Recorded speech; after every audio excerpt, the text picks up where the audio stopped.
கஷ்டங்கள் தீர தேங்காய் பரிகாரம்.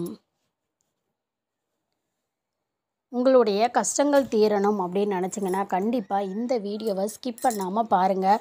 இந்த வீடியோவை நீங்கள் பார்த்து முடிக்கும் போதே நம்மளுடைய கஷ்டம் கண்டிப்பாக தீர்ந்துடும் அப்படிங்கிற நம்பிக்கை உங்களுக்கு வருங்க. அந்தளவுக்கு ஒரு பவர்ஃபுல்லான ஒரு பரிகாரம் தான் இந்த பரிகாரம். இந்த மாதிரி பரிகாரம் ஏற்கனவே செஞ்சுருக்கீங்க அப்படின்னா கமெண்ட்டில் எஸ்ன்னு டைப் பண்ணுங்கள்.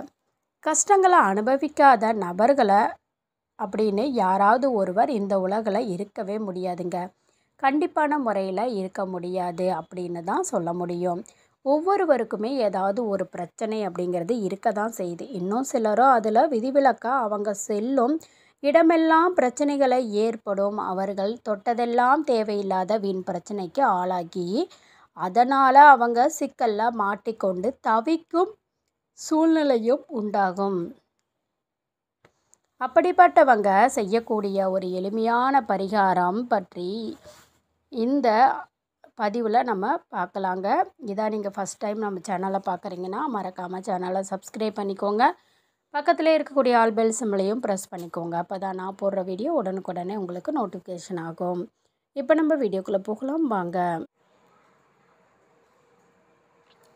கஷ்டங்களை தீர்க்கக்கூடிய இந்த தேங்காய் பரிகாரம் பற்றி தான் இந்த பதிவில் தெளிவாக தெரிஞ்சுக்க போகிறோம். இந்த பரிகாரத்தை யார் வேண்டுமானாலும் செய்யலாங்க.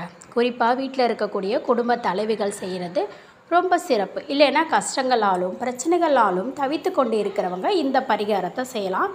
ஆணாக இருந்தாலும் செய்யலாம். அதனோட பலன் இன்னும் அதிகமாக இருக்கும். இந்த பரிகாரத்தை வெள்ளிக்கிழமை அன்னைக்கு தான் செய்யணும். எந்த நேரத்தில் செய்யணும்னு கேட்டிங்கன்னா பிரம்ம முகூர்த்த வேளையில் எழுந்து சுத்தமாக குளித்து முடிச்சுக்கோங்க.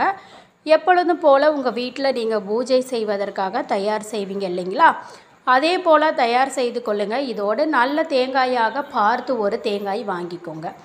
அது முழுவதுமே மஞ்சளை தடவி அந்த தேங்காயை சுற்றி 5 இடங்களில் குங்குமம் போட்டு வச்சுக்கணும். இந்த தேங்காயை உங்களுடைய வீட்டு பூஜை அறையில் வைத்திடுங்க. உங்களுடைய அன்றாட பூஜைகளை எப்போதும் போல் செய்து முடித்துவிட்டு கற்பூர தூப ஆராதனை காட்டும்போது இந்த தேங்காய்க்கும் காட்டிக்கோங்க. இந்த மாதிரி காட்டி முடித்ததுக்கப்புறம் உங்களுடைய பிரச்சனை என்னவோ ஒரே ஒரு பிரச்சனையை மட்டும்தான் நீங்கள் நினைக்கணும். அந்த பிரச்சனையை மனதார நினைத்துக்கோங்க. இவ்வாறு நினைத்து முடித்ததுக்கப்புறம் இந்த தேங்காயை உடைக்கணும்.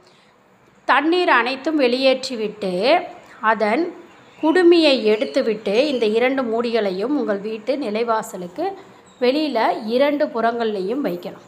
நிலைவாசலுக்கு வெளியில் வைக்க வேண்டும் என்பது குறிப்பிடத்தக்கதுங்க. இந்த தேங்காய் அன்றைய நாள் முழுவதும் அப்படியே இருக்கட்டும். மாலை 6 மணிக்கு எப்பொழுதும் வீட்டில் விளக்கேற்றுவோம் அல்லவா, அதே போல் விளக்கேற்றி உங்களுடைய மாலை நேர வழிபாட்டையும் பூர்த்தி செய்து கோங்க. அதுக்கப்புறமா பிரச்சனைகள்னால கஷ்டப்படுறவங்களோ அல்லது குடும்பத்தில் இருக்கும் இல்லை தரிசி வீட்டிற்கு வெளியே வந்து நிலைவாசலில் இருக்கக்கூடிய இந்த 2 மூடிகளையும் எடுத்து இடது கையில் வைத்து கொண்டு, அதாவது ஒரு தேங்காய் உடையாமல் இருந்தால் எப்படி இருக்கும் அப்படி நம்ம இந்த 2 தேங்காய் மூடிகளையும் இடது கையில் வைத்துக்கணும். இப்படி வைத்துவிட்டு வலதுபுறமாக 3 முறையும் இடதுபுறமாக 3 முறையும் தலையிலிருந்து பாதம் வரை 3 முறை சுற்ற வேண்டும். இவ்வாறு சுற்றி முடித்துவிட்டு அதை அப்படியே எடுத்துக்கொண்டு போய் கால்படாத இடமாக பார்த்து ஒரு இடத்தில் போட்டுவிட்டு திரும்ப வரவும்.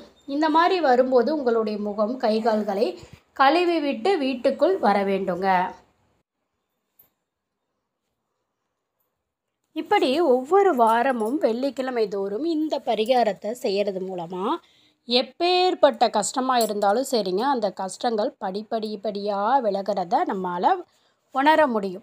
கஷ்டங்கள் முற்றிலுமாக தீர்ந்து விட்டது அப்படிங்கிற பட்சத்தில் இந்த பரிகாரத்தை நிறுத்தி கொள்ளலாம். மறுபடியும் புதிதாக ஏதாவது பிரச்சனை தலை தூக்க ஆரம்பிக்குது அப்படின்னா ஆரம்பத்திலேயே மறுபடியும் இந்த பரிகாரத்தை நாம் செஞ்சுக்கலாங்க. பிரச்சனை இல்லாத வாழ்க்கையே இருக்காது. அந்த பிரச்சனையை சமாளிக்கும் அளவுக்கு நமக்கு தன்னம்பிக்கை தைரியத்தையும் தரக்கூடிய ஒரு பரிகாரமாகத்தான் இந்த பரிகாரம் திகழ்ந்தது. இதில் விருப்பம் இருப்பவங்க முழு மனதோடு இந்த பரிகாரத்தை செய்து உங்களுடைய கஷ்டங்கள்லேருந்து நீங்கள் விடுபடலாம்.